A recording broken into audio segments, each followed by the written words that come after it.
Dear Black women, quit begging to be protected.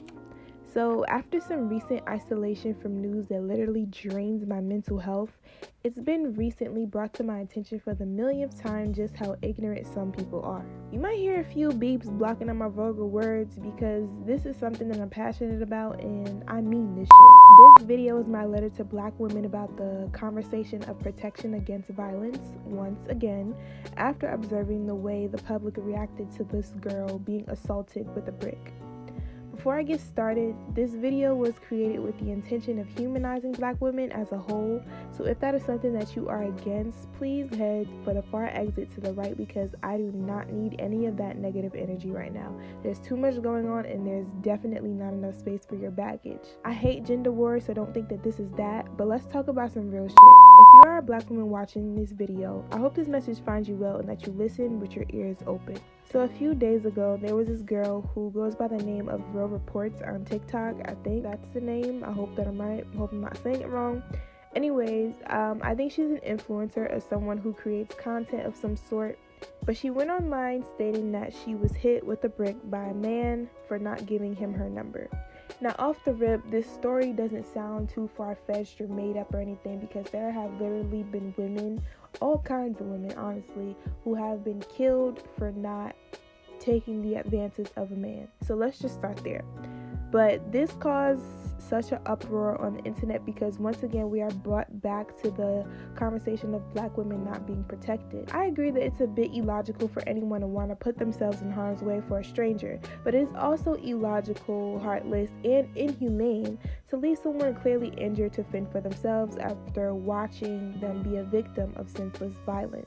After her brief explanation and clear emotional expression she recorded and posted for awareness, of course you have those who showed empathy, and then you have those who showed stupidity, which none other mostly consisted of Black men and other women looking for male validation. We see you hoes too. They went on to scrape up anything they could find that would make her getting a brick to the face justified. You ever fuck with me on the thing ever again? Or the fact that you're a white man and I'm a Black woman, I have less privilege than you. Thank you. I feel about that. And yes, they indeed did find a few videos that might make you think that she's a nuisance or a menace to society. There were 2 videos of her slapping white men. But guys, these are skits. It's like you spend all that time digging for something only to find what's so old the people in it probably forgot about it even being created, and you only come out looking like an idiot. The fact that it never occurred to them that it was clearly a skit, the fact that it never occurred to them the 2 men who were slapped willingly participated in said skit, the fact that they were willing to blatantly ignore the skits being about slapping white supremacy in the face, which they claim to hate out of desperation for a reason, just the all-around fact that they went digging to find any little thing they can to justify violence is beyond me. Being that this conversation is mainly held on the internet, it may not seem like a big deal to some, but the reality is that it is a big deal.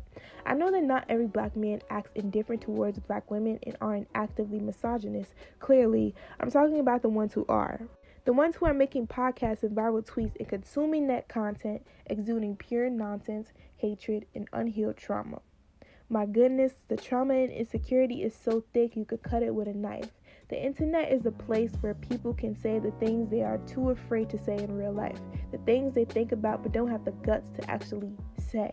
So really, if this is how they think, it'll reflect the way that they act. And if they somehow miraculously find someone to reproduce with without proper correction, that same mindset can be passed on to their sons and end up affecting their daughters, which will cause the cycle to repeat again. It's also important to note that these kinds of people don't just exist online. They're at your jobs, in your neighborhood, and sometimes for some women, in your own home. What I'm finding a lot is that there are certain ones who feel like if they don't agree with your opinions or views that you don't deserve to be treated like a human being. And I know that what I'm about to bring up is a sensitive topic, but I want to make a point about the hypocrisy. Let me ask you a question. Doesn't their attempt to find a reason that justifies violence against Black women kind of remind you of, I don't know, racist Caucasians when a Black man is killed? Racism and misogyny are similar in a lot of ways, and everyone is willing to listen to that fact until it comes to the ones who experience both. Got a hit now! Oh, come on! That's why for me, when it came to the Alabama brawl, I appreciated the fact that black people actually stuck together against the opposition, but I couldn't help but wonder if the person being attacked was a black woman, would it have led to the same results? Black people are on the front lines for black men all the time, as they should be, not saying that they shouldn't, but it's very rare that you see the same being done for black women. This is a constant topic that has been regurgitated throughout history.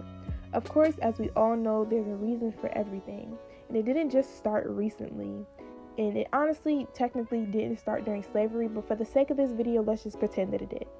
During slavery and pretty much all throughout the segregation era, obviously we know that black people were oppressed. As a result of that oppression, black men felt emasculated and frustrated for not being able to protect their family or live as freely as white men did. They felt emasculated and frustrated for not being able to fully feel like a man on a financial, emotional, or spiritual level, which made some result to drugs, abuse, or abandonment for not being able to handle the pressure of the circumstances. This in turn left black women holding the bag of responsibility and keeping it together in every area. Other things contributing to this happened along the way, but the effects went on for generations to come. Which brings us to Malcolm X saying this: "The most unprotected person in America is the black woman. The most neglected person in America is the black woman." A visual representation of what went on in real life with Dr. Dre doing this. Dre approached. And what did he do? Did he say anything? Just grabbed me. He grabbed you. Just grabbed me. I thought he was going to walk past me. And NWA saying this: I beat down. The host of that show did something and she know what she did and got beat down, and I hope it happened again. Huh? What did she do that? What did she do? What did she do that created the situation and made it that bad? Try to make us look stupid. Which brings us to our biggest modern day situation with Megan Thee Stallion and so many others. Dear black women, don't beg for a right to be treated like a human being. Take that shit, because you deserve it. I know collectively speaking, statistically speaking, that the black woman is in a difficult situation as far as the system, socially, and things of that nature, but no one will ever respect you until you make them. A lot of times I feel compelled to withdraw away from the pressures and the draining conversations about situations that feels like it's out of your control, especially when it comes to a group that you identify with, because you feel it on a personal level. But when it gets to a point where you feel like no one is hearing you or no one is taking what you say seriously, find someone who will. And if at that very moment you can't, then you take your situation into your own hands.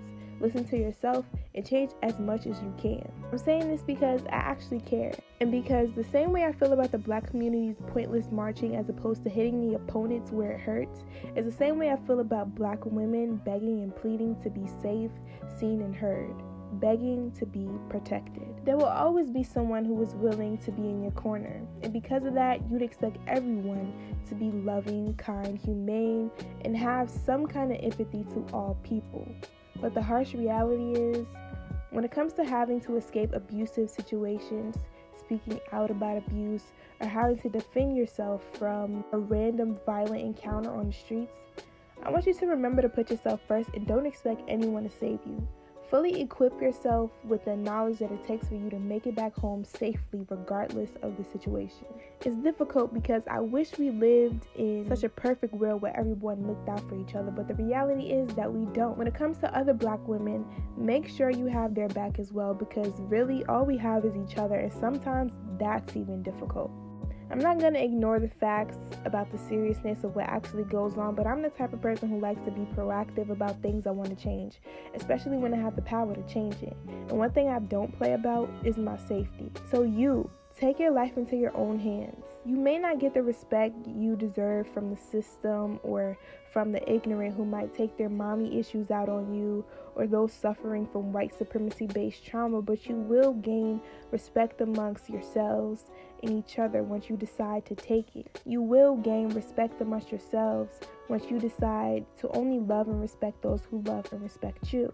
Whether they be woman, man, girl, boy, light, dark, orange, brown, or purple, no matter what the situation is, never fall victim into thinking that you need to be a certain way just for basic human rights. Never fall victim into thinking that you are not deserving to be cared for, to be protected, loved, respected. And definitely don't fall victim into begging nobody for shit, especially not those who feel insecure within themselves.